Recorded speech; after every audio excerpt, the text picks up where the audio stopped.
নমস্কার বন্ধুরা, কেমন আছেন? ভালো আছেন তো?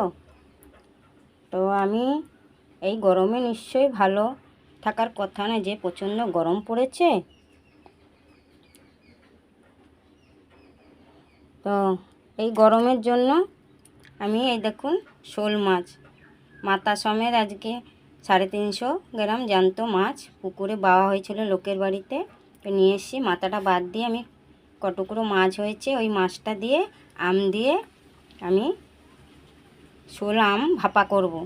তো ভিডিওটা প্রথম থেকে শেষ পর্যন্ত দেখবেন, ভালো লাগলে সাবস্ক্রাইব করুন আর বন্ধুদের সাথে পরে থেকে শেয়ার করবেন। তো এখন এবারে আমি এইগুলোতে সব উপকরণগুলো দেবো। এই যে এখানে আমি সাদা কালো সর্ষে 1.5 চামচ বেটে নিয়েছি, নুন আর হলুদ দিয়ে বেটে নিয়েছি, দিয়ে দেবো।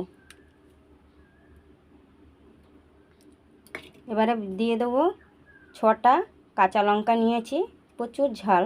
তো আমি একটা কাঁচা আমকে গ্রেট করে নিয়েছি। এই আম আপনারা চাইলে টুকরো করেও দিতে পারেন, বড় বড় টুকরো করে দিতে পারেন, আপনাদের পছন্দ মতন। তো এইগুলোকে আমি দিয়ে দেবো।